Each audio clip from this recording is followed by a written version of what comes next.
বহিরাগত সন্ত্রাসী কর্তৃক মহসেন আউলিয়ার ট্রান্সপোর্ট দখলের অপচেষ্টার প্রতিবাদে ৮ ফেব্রুয়ারি শনিবার বিকেলে চট্টগ্রাম প্রেস ক্লাবের আলহাজ সুলতান আহমেদ মিলনায়তনে সংবাদ সম্মেলন করেছে এক ভুক্তভোগী ও তার পরিবার।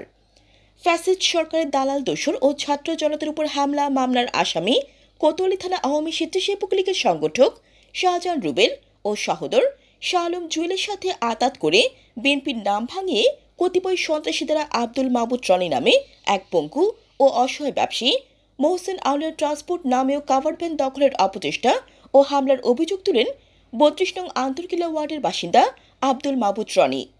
সংবাদ সম্মেলনে তিনি বলেন, আমার নাম মোহাম্মদ আব্দুল মাহমুদ রনি। আমি ৩২ নং আন্তর্কিলা ওয়ার্ডের একজন ব্যবসায়ী। আমি আপনাদের সামনে আজকে উপস্থিত হয়েছি যে আমার ব্যবসা প্রতিষ্ঠান মহসেন আউলিয়া ট্রান্সপোর্ট বন্ধ করে দেওয়ার জন্য কিংবা দিতে পারবে হামলা করার জন্য আমি আপনাদের সামনে উপস্থিত হয়েছি। আমি আপনার 2020 সালের 6 মার্চ থেকে এই ব্যবসাটা শুরু করেছি। মাঝখানে আমি ব্যবসা করতে করতে 2021 সালের 30 নভেম্বর আমি মাল ডেলিভারি দিয়ে আসার সময় বীরেশ্বরের ছোটতম দহন নামে স্থানে অ্যাক্সিডেন্ট করি। ওই অ্যাক্সিডেন্টে আমার দুইটি পা ভেঙে যায় এবং কোমরের জয়েন্ট ছিঁড়ে যায়। পায়ের রডগুলি খোলা হয়েছে, কিন্তু কোমরে এখনো একটি সেন, একটি ব্লেড, 9টি স্ক্রু আছে।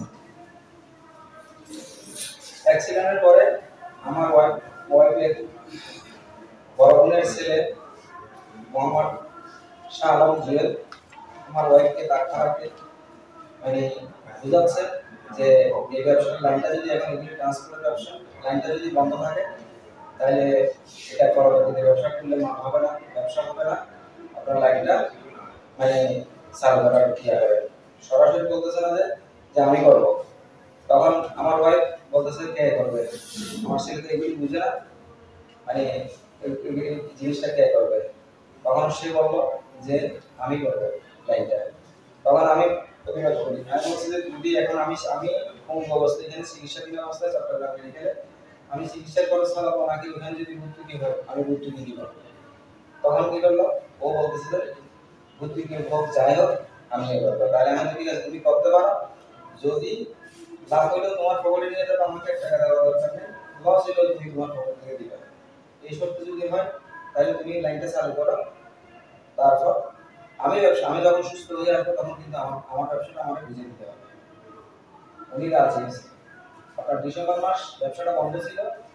2022 সালে আপনার 1 জানুয়ারি থেকে ও ব্যবসাটা শুরু করছে।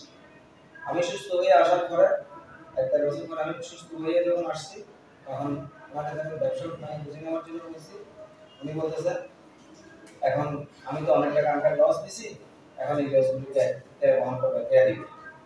তাই বলছে তোমার সাথে তো কথা হয়েছে লাভ লস তুমি মেনে নিয়ে ইয়া করবা, না এরকম হবে না, আমার লসগুলি দিতে হবে, নাহলে আমি আরো ব্যবসা অনেকদিন করবো। এভাবে বলার পরে ওর ভাই মোহাম্মদ শাহজাহান রুবেল, উনি হচ্ছে স্বেচ্ছাসেবক লীগের একজন নেতা এবং সিনা প্লেসটা কমপ্লিট কন্ট্রোল করে। ও ওখানে সালাবাজি করে, ওখানে সব সন্ত্রাসী কার্যক্রম করে, সব কিছু করে রুবেলে আমার ব্যবসাটা নিয়ে আমার জন্য জুয়েলকে দিয়ে এই কথা বলেছে, তার বাইরে দিয়ে তার আপন ছোট ভাই। একদিন কি করছে, আমাদের তার লালদিঘির পার্ক কার মেট্রো সমিতির অফিসের সামনের আরেকটা কক্ষের ভিতরে ডেকে নিয়ে যায়। ডেকে নিয়ে যাওয়ার পরে আমাকে বলতেছে আঙ্কেল জুয়েল যেটা বলছে আপনি এটা কি শুনছেন? আমি শুনছি, এখন আমি অসুস্থ থেকে সুস্থ হয়ে উঠে আসছি, এত কনফিডেন্ট আমার টাকা গেছে, খরচ গেছে, আমি কোথা থেকে টাকা দেবো? বলে আচ্ছা ঠিক আছে আপনি ইয়া করেন, ওনার যখন যেখানে 60,000 টাকা লস হয়েছে ওখানে আপনি 30,000 টাকা দেন আর ওটা 60% পাঠা দেন। সোনিয়া কাঙ্গারের ওখানে আমি মান নিচ্ছি। এক পর্যায়ে ওরা আসছে এবং সাব্বির নামে একটা ছেলে আসছে, ওকে পাঠাইছে সোনামানিক আমাকে ডাকার জন্য। আমাকে ডাকছে, বলতেছে কি আপনাকে সোনামানিক ডাকতেছে। আমি গেছি, আমি বলছি না আমার এখানে সাব্বির কি করে সেটা আমি জানি না। সাব্বিরও আমি এখন বিলি আগে কত ছাত্রলীগ করতো, ছাত্রলীগ করতো, তারও উঠে যাচ্ছে। এখন বর্তমানে সে ছাত্র দলের সাথে বা স্বেচ্ছাসেবক দলের সাথে মানে আঘাত করছে। কথা হয়েছে যে লাভ হলেও ওনার পকেটে নিয়ে যাবে, লাভের টাকাটা লস হলেও ওনার পকেট থেকে দেবে। ওই সূত্রে আমাকে একটা টাকা কোনোদিন দেয় না। আমি আমাদের ওখানে ওই সন্ত্রাস নিয়ে এসে গত শুক্রবারে সন্ত্রাস নিয়ে এসে সিসি ক্যামেরার সামনে দাঁড়াই আমার বিল্ডিং দেখাই দিচ্ছে, ওই আমার বোনজি দেখছে।